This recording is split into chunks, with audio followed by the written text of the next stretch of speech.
InsyaAllah. Baiklah, kita tengok lagi. Tidak mengizinkan seorang pun masuk ke rumahnya kecuali dengan izin suami. Tidak mengerjakan puasa sunat ketika suami sedang berada di rumah kecuali dengan izinnya. Kita dah bincang semua ni. Jangan belanjakan harta suami kecuali dengan izinnya. Melayan suami dan anak-anaknya dengan baik. Anak kita lah tu, ataupun anak suami kalau nikah dengan duda kan. Menjaga kehormatan diri dan harta benda. Yang ni kita nak masuk hari ni. Allah Subhanahu wa taala berfirman, A'udzu billahi minasyaitonir rajim. Bismillahirrahmanirrahim. Kita baca sama-sama. Fassalihatu qanitatun hafizatun lil ghaib bima hafizallah. Sadaqallahul azim. Sebab itu wanita yang solehah ialah yang taat kepada Allah, lagi memelihara diri ketika suami tiada, oleh kerana Allah telah memelihara mereka. Subhanallah. Di antara ciri-ciri wanita yang dalam pemeliharaan Allah, ia menjaga dirinya ketika suami dia tak ada. Ada isteri, enjoy dia, suami dia outstation seminggu, enjoy then. Macam tu kan. Dia pun pergi sana, pergi sini. Boleh dengan izin suami. Kedua, pergi ke tempat yang baik-baik. Yang ketiga, dengan maksudnya dengan tujuan yang baik, tempat yang baik, betul lah, dengan tujuan baik. Kemudian dalam masa yang sama dia boleh menjaga pergaulannya. Jaga pergaulan dia, jaga batasan dia. Dan sebenarnya ciri wanita yang solehah tu, dia lebih banyak duduk di rumah. Itu ciri asas wanita yang solehah. Tempat yang terbaik seorang wanita itu adalah di rumahnya. Dia menjadikan rumahnya syurganya, rumahnya lah. Dan dia akan keluar daripada rumah bila ada keperluan. Contohnya pergi mengaji, pergi belajar, pergi membeli barang dapur. Itu ada keperluan. Untuk saja-saja nak mengeteng dengan kawan-kawan tu, itu lama-lama sekali lah.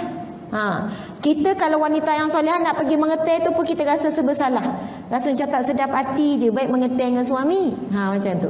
Tapi kadang sekali-sekala kita kata nak me time, betul kan? Nak pergi me time, ni ayah mana ada duit ni kan? Kebanyakan muka ada duit belaka ni. Amin ya rabbal alamin. Nanti kita share pula apa doa nak duit banyak kan. Pasal duit semua nak lah. Cepat je. Memang jangan tengok orang, kita sendiri pun memang sukalah duit kan. Ibu-ibu sekalian, sekali-sekala pergilah spa tu. Pergi tak spa? Ada muka macam ni. Maksudnya kalau spa tu, ada spa yang muslimah. Kalau dekat Senawang tu kan, banyak spa muslimah sebenarnya. Spa tu tak ada maksiat apa pun. Perempuan belaka, kalau Ain Muslimah Spa tu, dia pasang ayat Quran lagi, zikir-zikir lagi. Laku pula ni. Buat iklan spa. Pergi sana, walaupun orang tua, saya tengok ramai juga orang tua. Kita kata, tua-tua buat apa? Dia akan tanya, cik, puan nak buat apa? Kita naikkan sikit pipi. Buat urutan naik pipi. Sebab senyum dengan tak senyum sama je. Senyum pun macam gitu. Senyum pun ni. Mata suami tu dah tengok dah. Kalau suami tu tengok perempuan lain, kita marah. Apa tua-tua ni kan? Jadi nanti dia kata, cik kita buat urutan muka ya. Nak urut muka. Tegang muka cik ni ketat ni. Kita longgarkan sikit. Jadi senyum tu manis sikit. Lepas tu cik ni nak buat apa cik? Nak urut. Urutlah. Urut bagi ni. Kalau tak mulut tu, saya sakit lutut lah, saya sakit pinggang lah, duk zikir tu lah hari-hari. Jadi nak urut ni. Boleh. Lepas tu nak buat apa lagi cik? Nak bagi sihat sikit, kita buat sauna pula.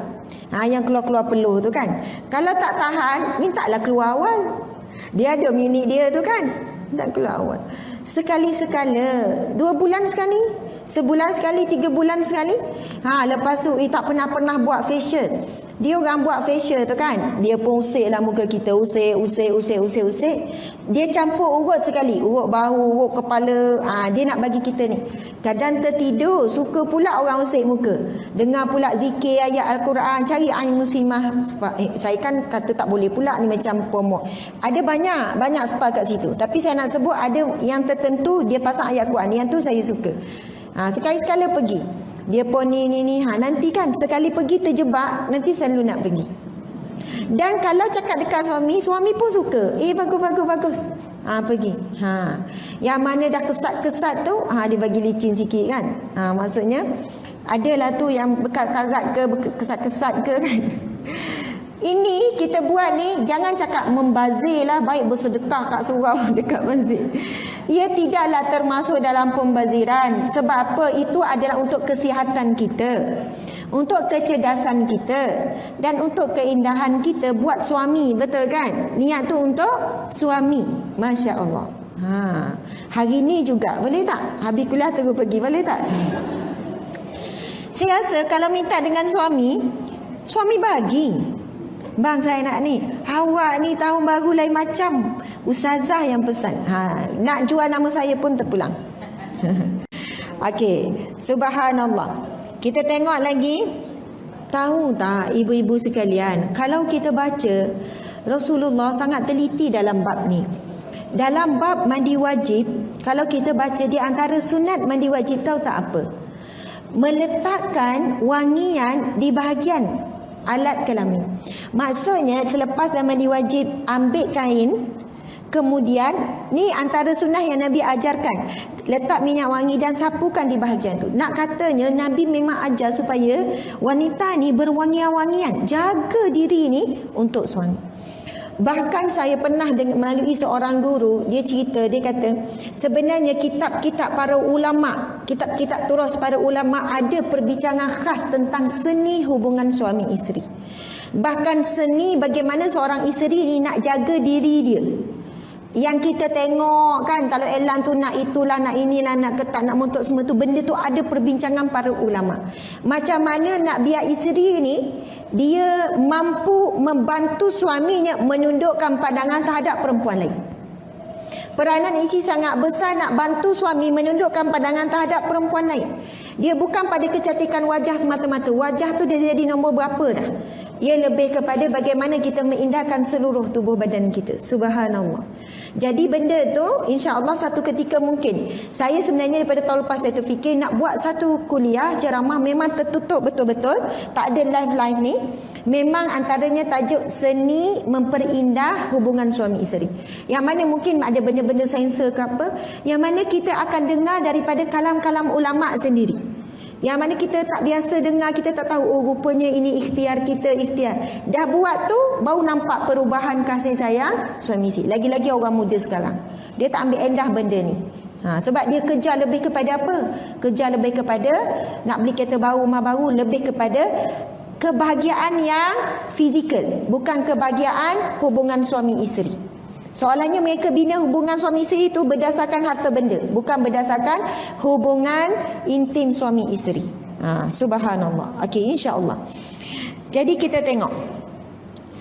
Di dalam tafsirnya Imam Tabari mengatakan, yakni wanita-wanita yang menjaga diri, kemaluan dan harta benda mereka ketika suami mereka jauh daripada mereka. Mereka mempunyai kewajipan terhadap hak Allah Subhanahu Wa Taala dalam hal itu dan lainnya. Telah disentuh sabda baginda tentang wanita yang paling baik dan menjaga hak suaminya terhadap dirinya dan hartanya. Kita dah sentuh dah sebelum ni. Ya, okey, baiklah. Itu yang H, yang I. Seterusnya, tanggungjawab kita terhadap suami berterima kasih kepadanya, mentaati perintahnya dan memperlakukannya dengan baik. Diriwayatkan daripada Abdullah bin Amr radhiyallahu anhu katanya, Rasulullah sallallahu alaihi wasallam bersabda, Allah tidak memandang kepada wanita yang tidak mahu berterima kasih kepada suaminya padahal dirinya selalu memerlukannya. Riwayat An-Nasa'i. Nauzubillah min zalik. Hadis tu Nabi kata apa? Allah tidak pandang, Allah tidak memandang kepada wanita yang tidak berterima kasih, tidak bersyukur, tak tahu menghargai suaminya dalam keadaan dia memerlukan suami. Suami tak ada, dia huru-hara. Bila suami ada, bang saya nak ni bang, boleh tak ni bang, ni. Dia memang memerlukan. Jadi kalau dia tak pandai berterima kasih, seolahnya Allah tidak mahu pandang wanita seperti ni. Sebab ada satu kan hadis Nabi, barang siapa yang tidak mensyukuri manusia, tak berterima kasih kepada manusia, ia juga tidak berterima kasih kepada Allah. Allah memberikan kita nikmat melalui perantaraan, bukan direct. Perantaraan suami kita dapat sesuatu, anak, kawan-kawan, adik-beradik kita dapat sesuatu. Bayangkanlah, ada orang dia kata, alah suami saya tu ada ke tak ada sama je, lebih baik tak ada. Ramai isteri perempuan yang kata begitu, suami saya ustazah ada ke tak ada sama je, lebih baik tak ada. Kalau macam tu kenapa puan tak minta berpisah je? Faham kan? Saya saja je ayat tu sebenarnya nak suruh dia sedar. Nak suruh dia sedar apa yang dia cakap. Tak ada macam apa je ni. Kenapa tak minta pisah je? Kalau puan kata lebih baik tak ada. Oi, takkanlah ustazah nak minta pisah. Tak adalah. Habis tu lebih baik ada ke lebih baik tak ada? Adalah fungsi dia tu ustazah. Adalah fungsi dia. Kalau dia tak ada, anak sekolah ambil, memang dia lah ustazah. Baru sebut sikit, baru nampak. Memang dia, itulah kerja dia. Tu je lah kerja dia pun. Ambil, hantar anak sekolah. Tak adalah benda lain. Tak ada dah benda lain. Lepas tu kalau macam buang-buang sampah, yang tu satu lagi. Tambah satu lagi. Buang-buang sampah. Tu pun nak suruh saya kena suruh.